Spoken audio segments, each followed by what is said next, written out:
Olá pessoal, dando continuidade aqui às atividades do Senesat, nós vamos ter agora uma palestra muito legal e a gente vai contar com a Nádia.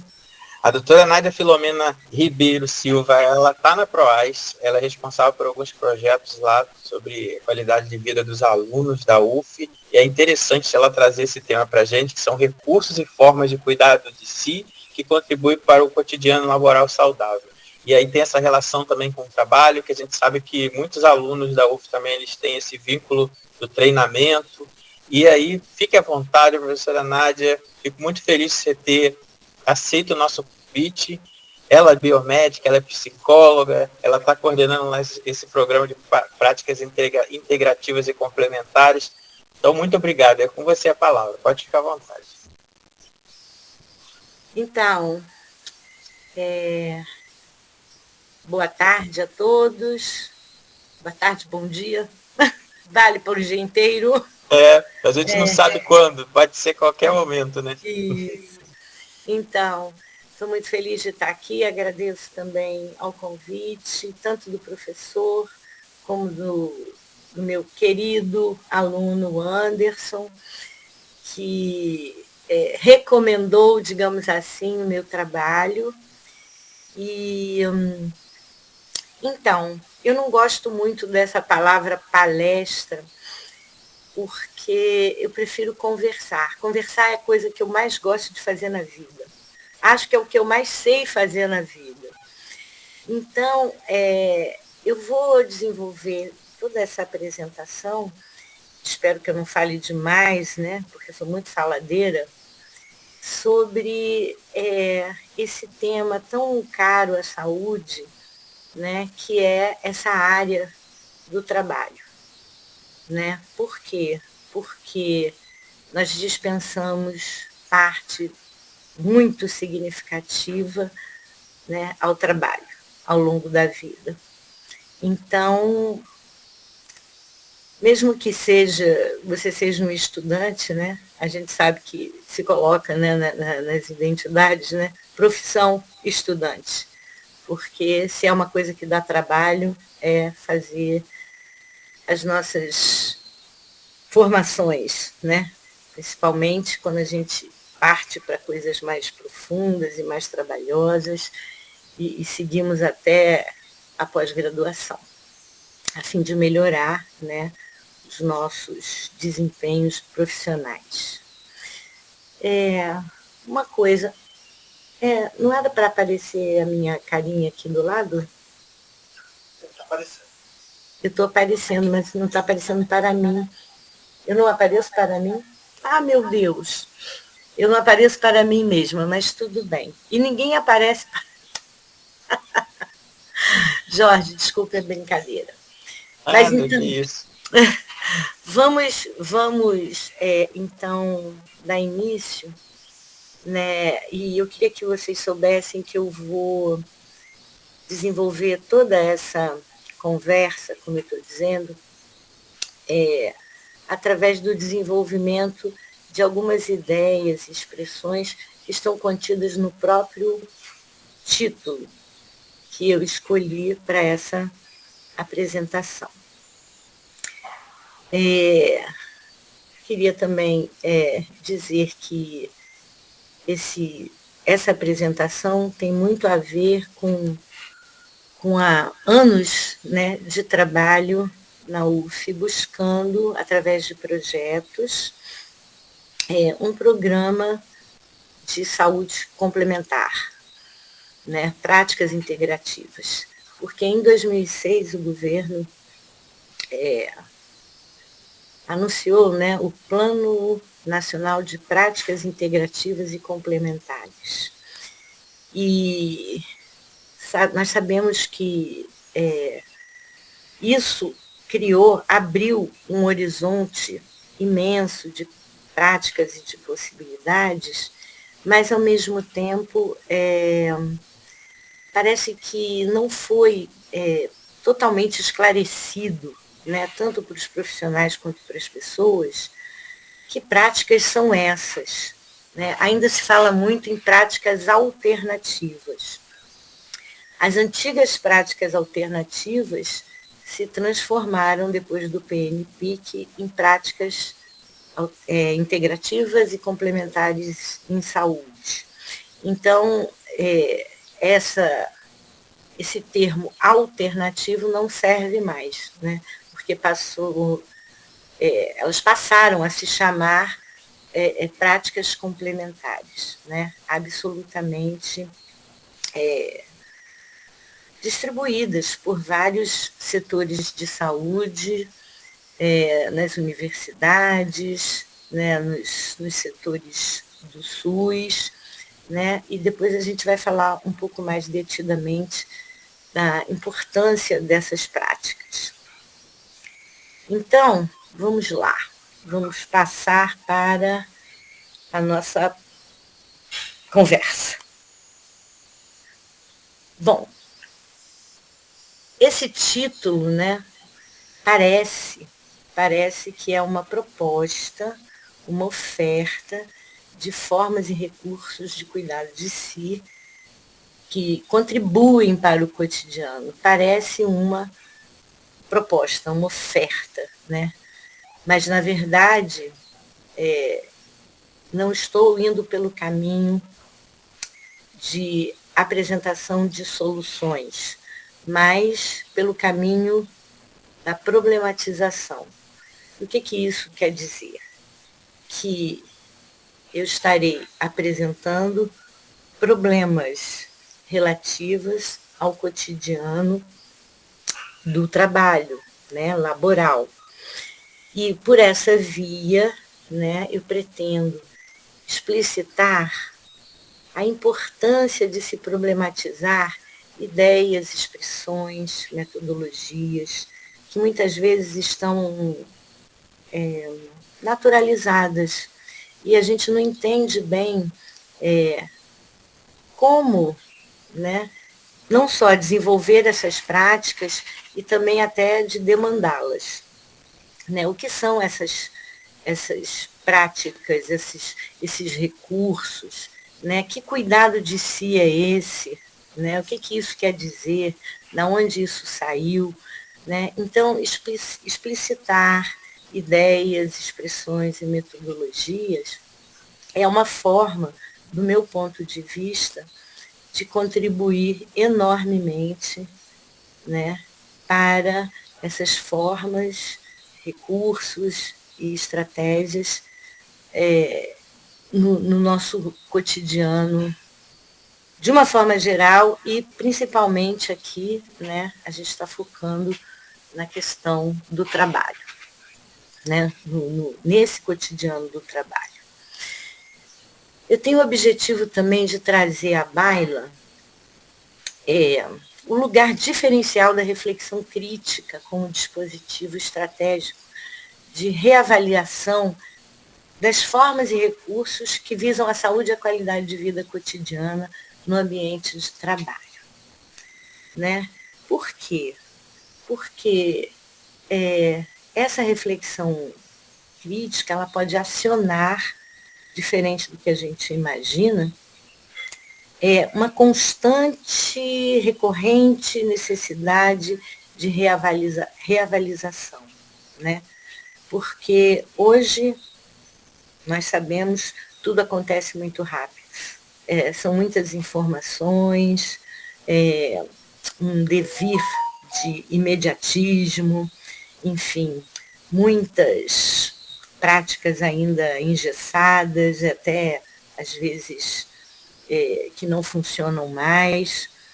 E as pessoas repetindo, né? Temos direito à qualidade de vida, temos estado prejudicados por isso, por aquilo, etc.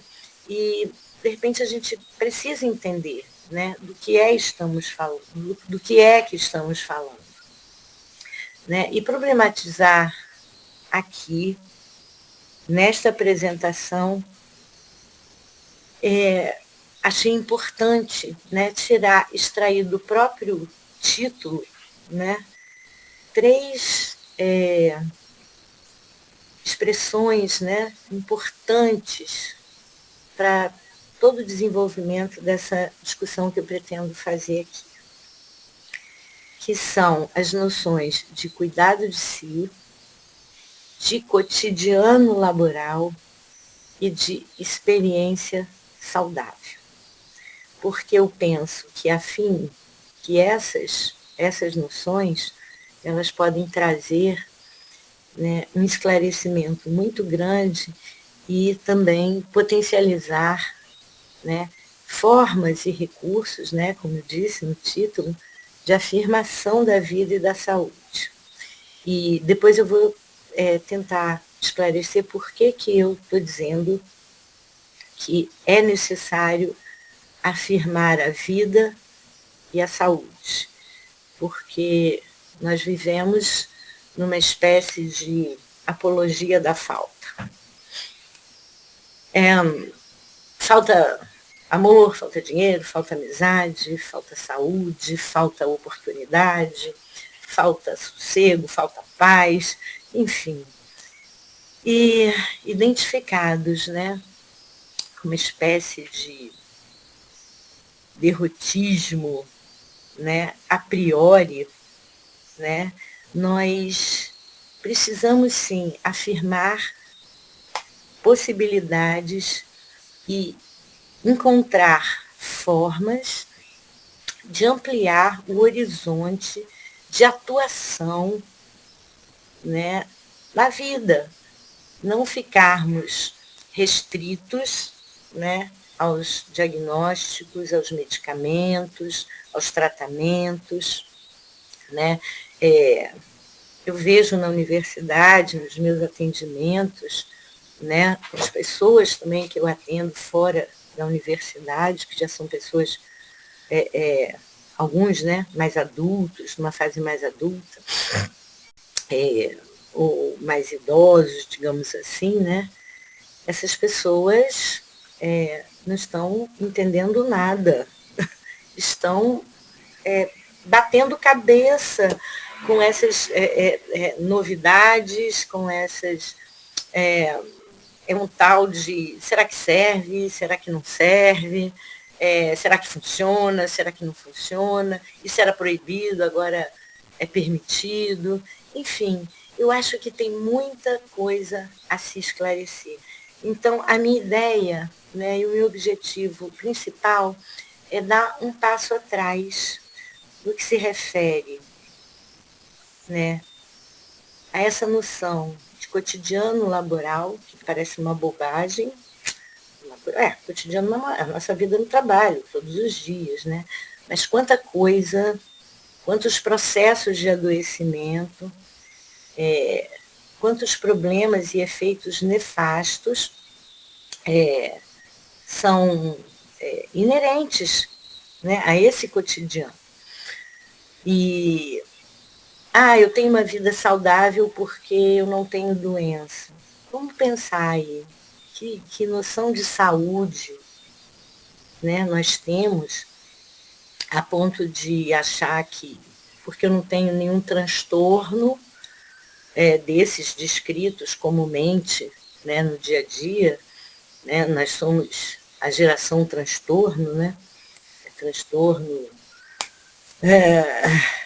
bipolar, espectro autista, enfim, uma série de transtornos que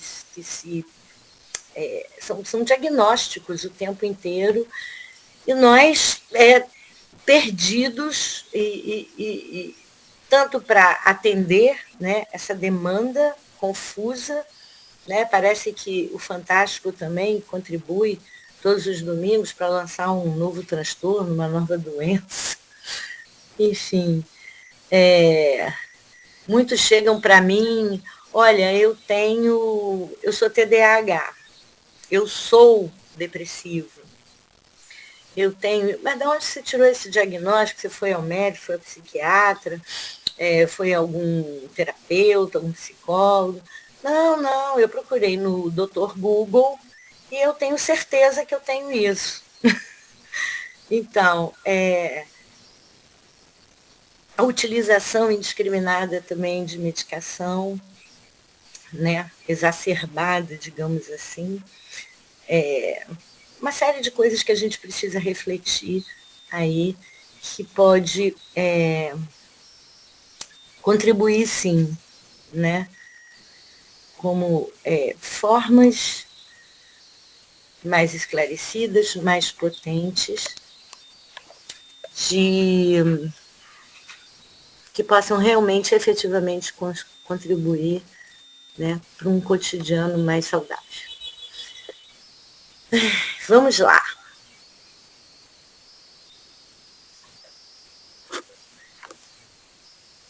Como eu disse, né, eu estou pensando numa contribuição às avessas. Por quê? Uma coisa é soluções para o cotidiano laboral. Isso existe. Várias pessoas trabalhando em projetos, na produção de tecnologia, enfim, apresentando, sim, soluções, lutando, né, pelos direitos humanos, direitos à vida, à saúde, etc, etc. Mas a minha via é apresentar questões ou problemas do cotidiano laboral. E para ilustrar, eu vou contar para vocês, espero que rapidamente, um modelo de trajetória nômade no cotidiano laboral. Vocês sabem o que é um nômade. É aquele que não para muito tempo em lugar nenhum.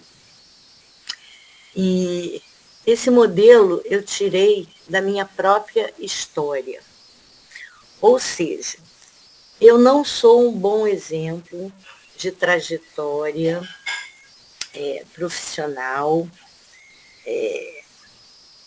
reta, causal, gradativa. Eu confesso a vocês que eu fiz por conta da minha inquietação enorme, produzida, né, por ter descoberto que existia uma coisa, quando eu terminei a faculdade de biomedicina e entrei para a UF, né, nos laboratórios tal, que é possível que as nossas inquietações e estranhamentos não sejam tão ruins assim. Sim, você funciona meio fora da curva, né? E eu vou explicar essa história para vocês. Eu comecei a minha trajetória como biomédica, trabalhando num biotério, depois num laboratório de avaliação de antibióticos, depois eu fui para o Instituto Biomédico, um laboratório de teratologia comportamental, coisa bem interessante, diferente. Depois, neste mesmo laboratório, começamos a fazer experimentos sobre a influência, por exemplo, do álcool, né, na cronologia de neurônios, né, dos filhotes de ratinhos. Eu fazia testes, colocava ratinho para nadar, tudo. E nesse momento eu comecei a fazer questões assim a respeito dos protocolos de teste e a sua extrapolação para o humano, né? Por exemplo, quando eu soube da trajetória da tragédia da talidomida nos anos 60, uma medicação que foi liberada para enjoo de gravidez, várias crianças nasceram sem cabeça, metade do crânio, enfim, coisas bem complicadas. E nos ratinhos nada tinha acontecido, contanto que a medicação foi liberada pela FDA sem problemas. Aquilo me impressionou muito. E num determinado momento, quando eu estava fazendo uns experimentos num aparelho chamado Rota-Rode, que os ratinhos filhotes se equilibravam nesse aparelho, eu descobri que os desnutridos se equilibravam melhor, mais tempo, porque eram mais magrinhos. Isso era uma contradição, né? E por causa disso, eu queria entender, né? Como a biomedicina desloca seus dados para questões psicológicas, né? Questões do nosso psiquismo, questões mentais. Como é que essa passagem se dá, né? Somos, sim, animais do gênero Homo, da espécie Sapiens. Sapiens, sim, dotados de faculdades cognitivas, né? Memória, linguagem simbólica. Mas como se dá essa relação, né, entre o animal do gênero Homo com essa especificidade da espécie Sapiens, né? Que tem inteligência, tem consciência do tempo, enfim, isso me fez ir para a graduação em psicologia. E lá mesmo, né, discutindo essas questões em contato com a filosofia, acabei fazendo um projeto de mestrado e depois emendei no doutorado, lá na filosofia, e voltei, fui para o Colégio de Aplicação da UF, e em 2012 fui para a PROAS trabalhar na divisão, como diretora da divisão de atenção à saúde do estudante. E eu percebi que a saúde física, né, estava separada, apartada da saúde mental. Como assim? As pessoas atendidas por psiquiatras, neurologistas e sendo conduzidas aos psicólogos, psicanalistas. E a filosofia começou a discutir, assim, por quê? Por que que essa separação ainda hoje ainda é uma questão, né? Bom, tudo isso fez com que eu acabasse tendo que compreender as implicações sociais, políticas e econômicas desta forma, né, de tratar o humano, o ser humano. Os especialismos, né, tanto médicos como psicológicos, produzem e produziram durante muito tempo um afastamento ainda mais dessas duas instâncias ou dimensões, né, do ser humano, né, que é essa unidade inconsútil, que é o corpo e o que nós chamamos de mente. Bom,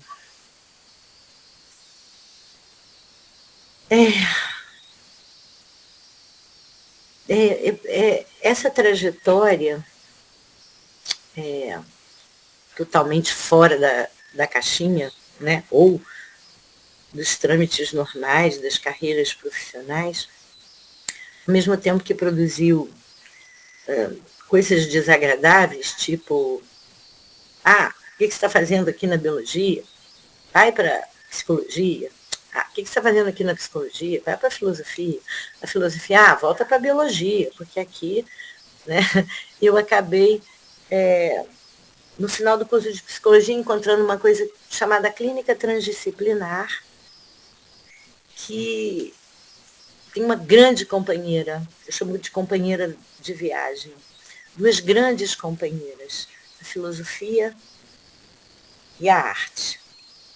Né? A filosofia, com toda sua contribuição política,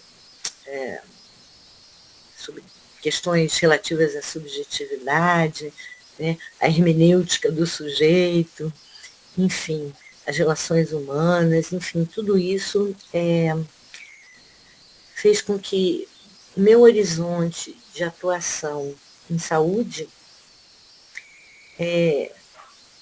não pudesse mais ficar dentro de tal separação, o que é físico, fisiológico, corporal, por um lado, e o que é psíquico, simbólico, questões da subjetividade, para o outro. Porque eu vi que, na prática, né, de atendimento, não só a clínica, mas também tratando de questões relativas à saúde mental, né, questões outras, né, questão da saúde cotidiana, das relações, por exemplo, dentro da moradia estudantil, questões acadêmicas também dos alunos, tudo isso foi gerando, né, uma necessidade de pensar, né, principalmente sobre formas que não se restringissem a identificações que, no final das contas, né, traziam pessoas totalmente despotencializadas em relação à possibilidade de resistir a tanta discriminação, banalização das relações, a tanta falta de tempo. Isso a gente ouve muito, não tenho tempo para nada, né? Eu não tenho, aluno, eu não tenho tempo, eu não sei se eu não lido bem com o tempo, eu não sei fazer isto, porque eu tenho que atender isso, eu tenho que atender aquilo, mas não tenho vontade de nada, enfim, mulheres dizendo, eu não tenho mais tempo, isso não é mais para mim, enfim, uma série de coisas que a gente pode encontrar sendo mais atentos ao nosso cotidiano, né, a nossa experiência diária, né? Isso significa, nós vamos ver mais tarde, uma necessidade premente de se problematizar essa relação entre tempo e vida. A gente vai fazer um pouco mais adiante. Eu queria agora fazer uma pergunta, né?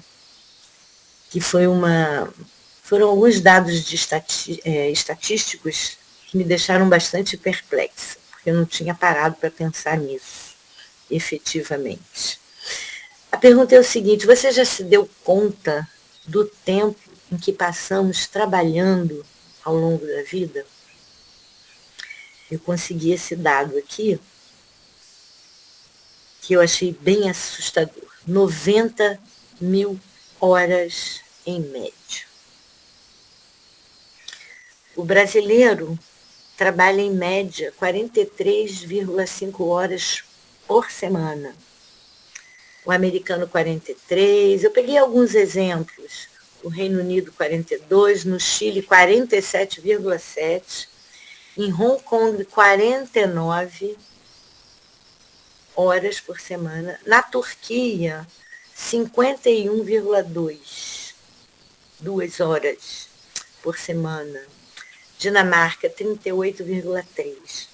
Enfim, se a gente perceber, né, e no final das contas, esse tempo que nós passamos na vida produtiva, trabalhando, é extremamente significativa no cenário geral da nossa vida, da nossa existência.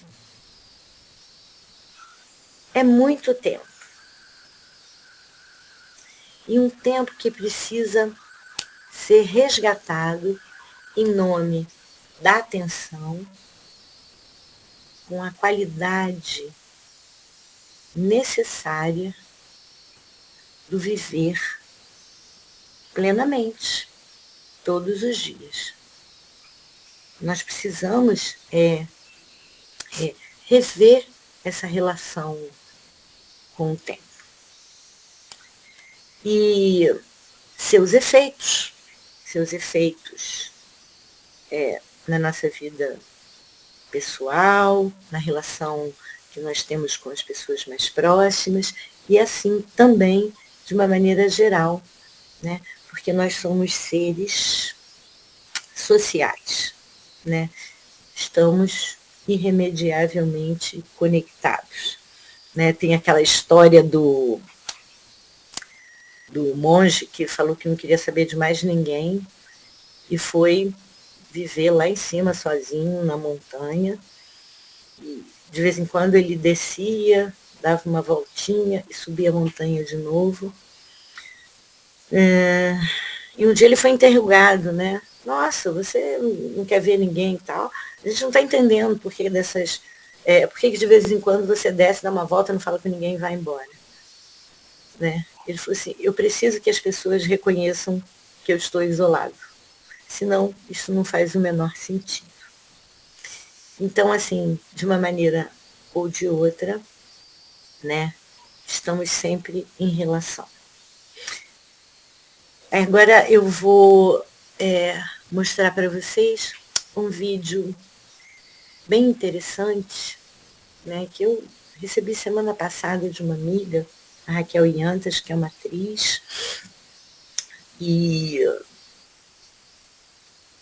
é um texto da Mille Lacombe, e que eu queria que a gente ouvisse, né, juntos, e depois eu quero fazer algumas considerações sobre esse panorama geral aqui que eu apresentei até agora para vocês. Vamos lá? Pode ir. Olá, eu li esse texto da Mille Lacombe outro dia e ele fala tudo o que eu queria falar, eu queria compartilhar com vocês. Se existe uma entidade cósmica organizadora dessa nossa experiência terrena, se existe um ser superior capaz de testemunhar o que fazemos, ela talvez tenha desistido da gente. Deus não está morto, como anunciou Nietzsche. Deus vazou. Quem não vazaria? Peguemos um recorte curto no tempo, a pandemia. Tínhamos a chance de compreender como estamos ligados uns aos outros. O rapaz lá do outro lado do mundo comeu uma carne crua de alguma coisa, adoeceu, e a nossa saúde aqui embaixo foi afetada. A minha, a sua, das pessoas que você ama, a da geral. Como, a partir disso, seguimos falando em saúde privada, em liberdade individual e em da minha vida cuido eu. Se fôssemos inteligentes, teríamos aproveitado a pandemia para aprender que toda saúde é pública. Não há saúde sem ser pública, coletiva, comum. Se não há saúde privada, tampouco existe liberdade individual. Parar de falar besteira seria o começo da cura de nós mesmos. Derrubar patentes, distribuir gratuitamente vacinas para o mundo inteiro, fortalecer sistemas públicos de tudo que há de importante, saúde, educação, transporte, alargar o comum, estreitar o privado. Fizemos isso? Não.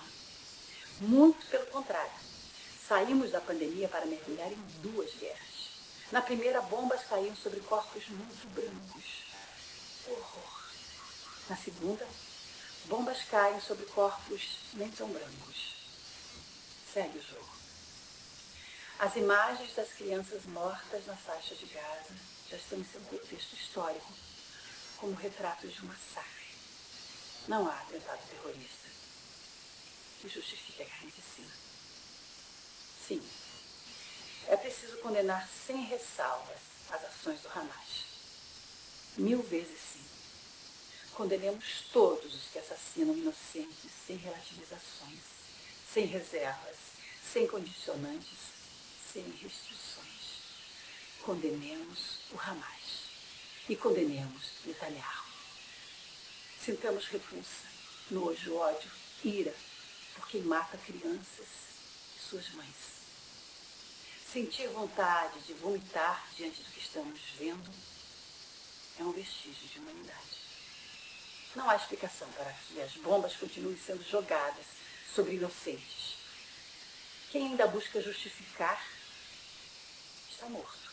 Anda, fala, come, mastiga, mas morreu. São zumbis, corpos sem vida, que pensam apenas com suas convicções macabras e putrefadas. A guerra não é contra um grupo terrorista. Seria importante que essa verdade fosse dita abertamente. A guerra não é contra um grupo terrorista. Não se mata 3 mil crianças para pegar 100 mil, 200 mil, 500 mil terroristas. Não se mata uma criança. A guerra é por dinheiro, por armas, por poder, por território, por supremacia. De novo, mais uma vez, com tudo sabido e estudado, cá estamos nós, nos matando uns aos outros em nome de uma ideia de superioridade que não existe, nunca existiu e nunca existirá.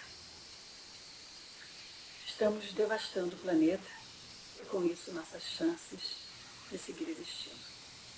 Morreremos de bomba, de seca, de inundação, de calor, de fome, de doenças, de tempestades. Seremos a primeira espécie a se auto-extinguir. Uma proeza. E nos achamos tão inteligentes? Não, não somos. O planeta florescerá com a nossa ausência. Tudo ficará mais bonito. Não haverá mais assassinatos em nome de vaidades. Esse vídeo me tocou muito, porque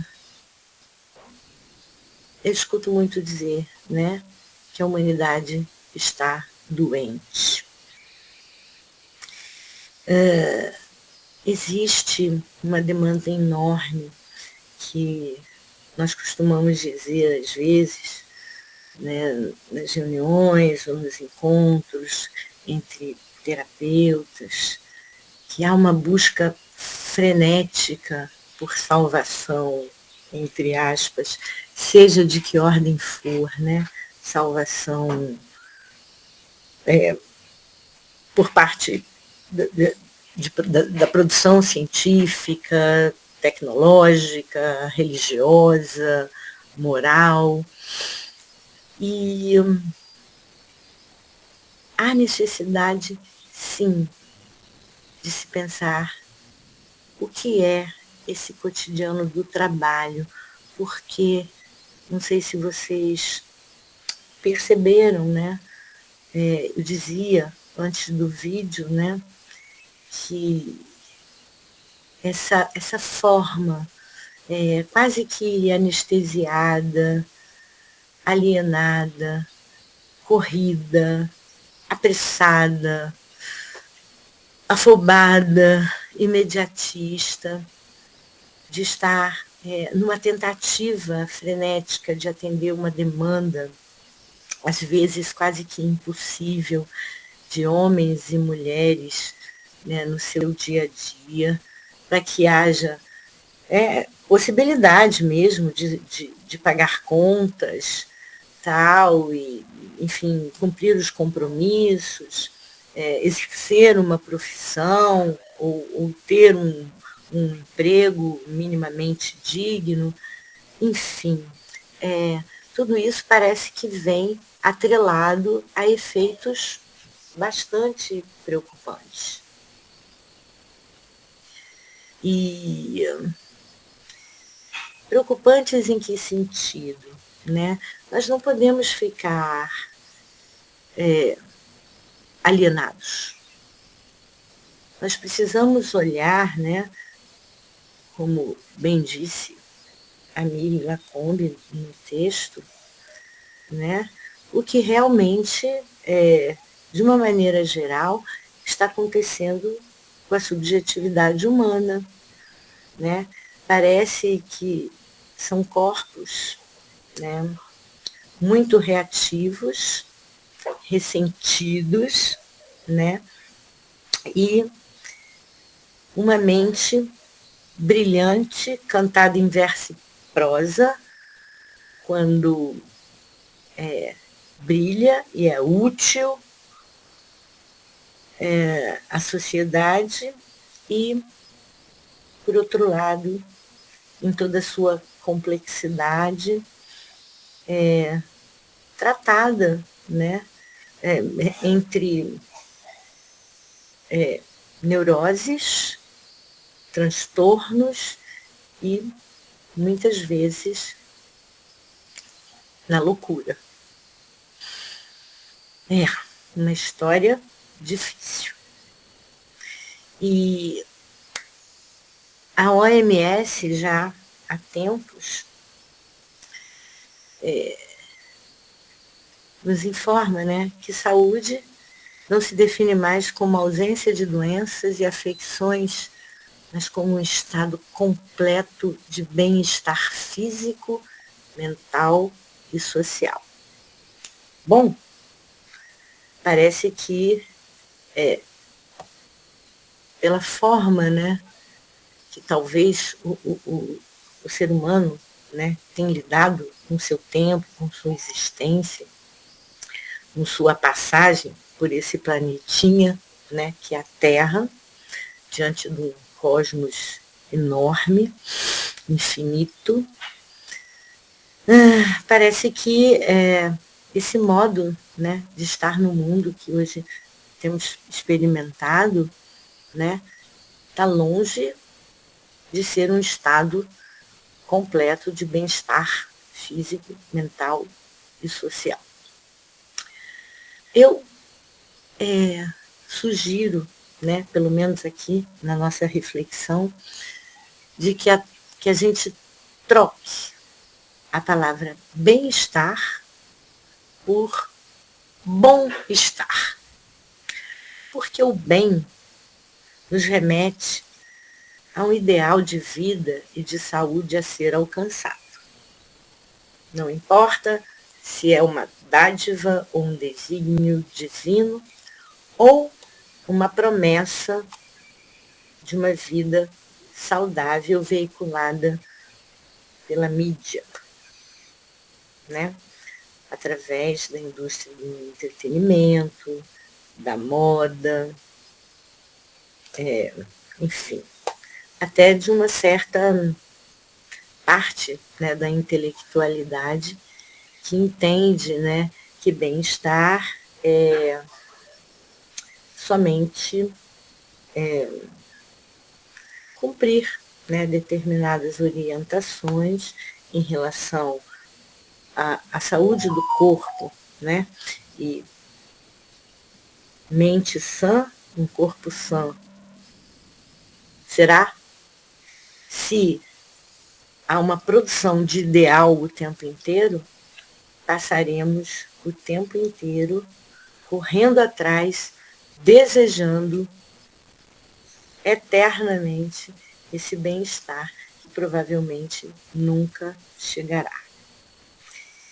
E quando eu sugiro um bom estar, né, a sugestão, né, que remete a uma forma de experimentar, né, a nossa vida todos os dias, de estar no domínio da criação do nosso próprio destino e executando aquilo que cada um de nós tem de forma singular, porque somos únicos, não tem como sermos iguais, por mais que tenhamos dois gêmeos, né, nascidos praticamente no mesmo momento, um segundo, alguns segundos antes, depois, minutos, é impossível, é impossível. E cada um de nós, né, perdeu o contato, né, de quem somos, do que queremos.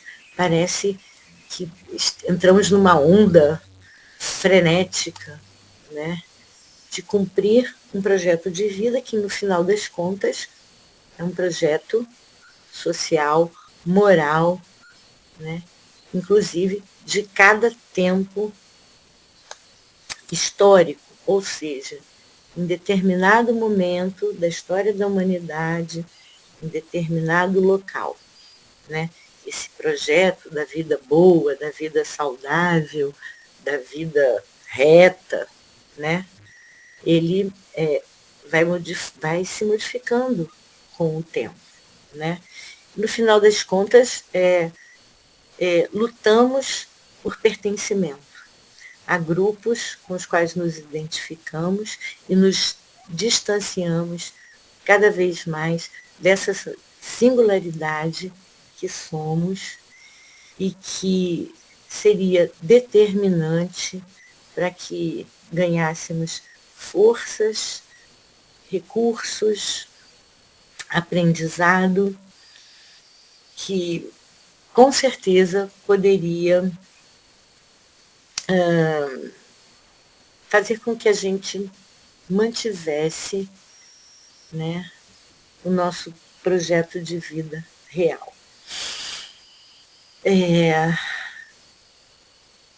Círculos viciosos são comuns, moeda corrente no discurso dessas pessoas sobre as quais me referi em busca de salvação espiritual,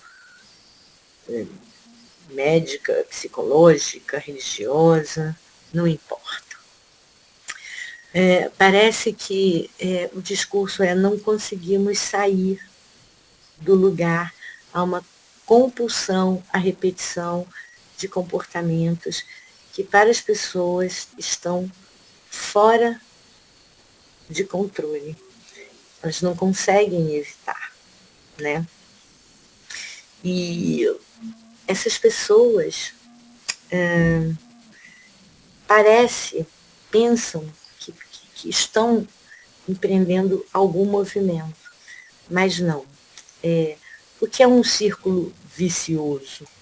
É quando você gosta, experimenta alguma coisa, tem alguma preferência, tem alguma situação, algumas coisas de uma maneira geral que você gosta, tem apreço por aquilo, e aquilo toma o lugar decisório no seu comportamento. Como assim? Você precisa, por exemplo, beber para poder ter uma boa sexta-feira à noite. Você precisa compulsivamente comprar uma roupa a cada semana para se sentir na moda. Enfim, as coisas comandam o seu comportamento.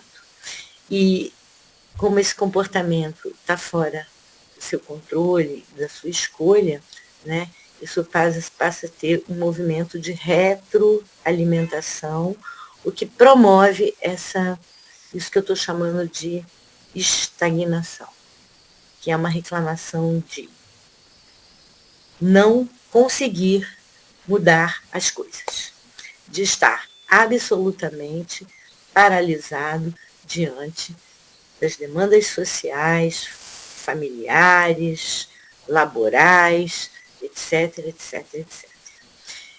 Em contrapartida, os círculos viciosos, ou virtuosos, né, são aqueles que produzem, né, movimentos que fazem diferença e apontam para uma produção de formas saudáveis.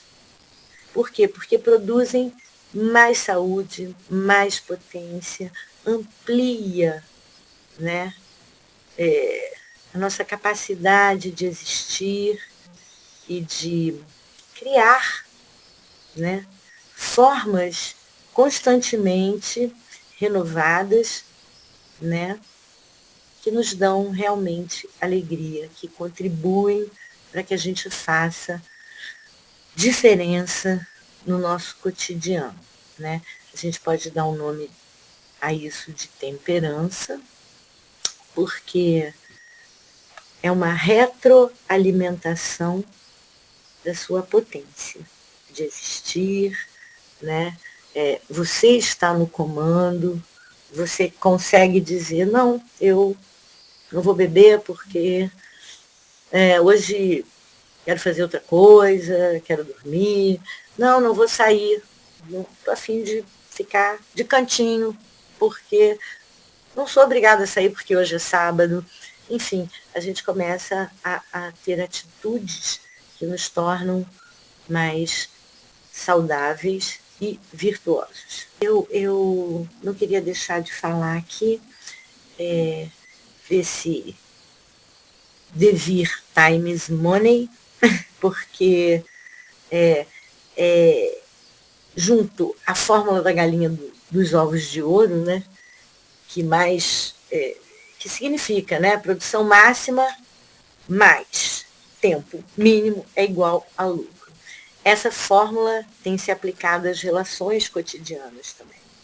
Não temos tempo para as pessoas, ou concedemos muito pouco tempo às pessoas que amamos, né? E a gente não consegue, né,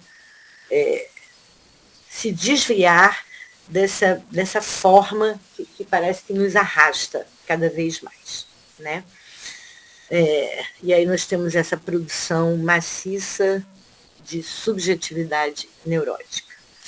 Então, é importante que a gente repense essa relação entre o tempo e a vida, né? Lembrar que ela só existe em comum, que somos seres do tempo, que há uma diferença entre o tempo das horas, o tempo contado, e o momento presente, que é onde realmente nós conseguimos atuar e modificar o nosso cotidiano, né?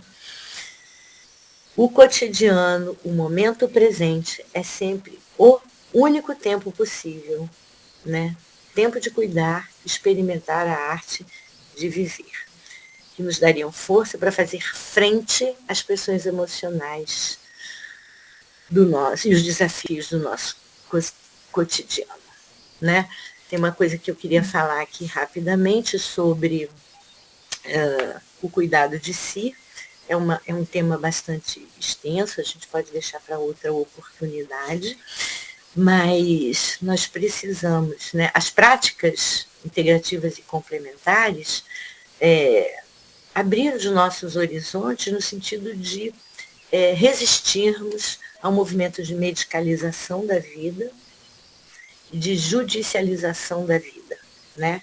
Ou seja, muitas regras, muito controle sobre o comportamento humano, ao mesmo tempo uma espécie de anestesia geral através do uso contínuo de medicação para quase tudo. Remédio para dormir, para acordar, para namorar. Isso tem nos deixado bem distante do que pode o nosso corpo, junto com a mente, porque é uma unidade inconsútil, assim como um computador só existe entre a relação, ou na relação hardware, parte física, software, a parte lógica do computador, né? O nosso corpo e a nossa mente formam uma unidade inconsútil. Tá? E as práticas integrativas permitem que a gente saia desse âmbito só dos consultórios e da medicação, potencializando a nossa vida e principalmente no que diz respeito às nossas relações no cotidiano de trabalho. Encerrando aqui, né? Não são conclusões, mas temas de reflexão, né? Não deixe o seu tempo passar em brancas nuvens.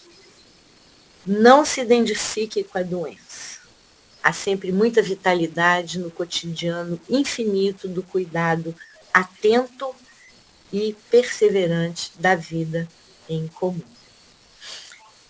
Troque expectativas que dependem do mundo lá fora, das outras pessoas, por propósitos, porque estes não dependem de ninguém e vão te potencializar a vida cotidiana, de uma maneira geral. Vou terminar com uma frase do Rilke, que é: viva tudo o que há de belo e tudo o que há de terrível. Apenas persevere, porque nenhum sentimento é definitivo. Obrigada pela atenção e espero receber e-mails e que a gente, de alguma forma, continue essa conversa. Obrigada.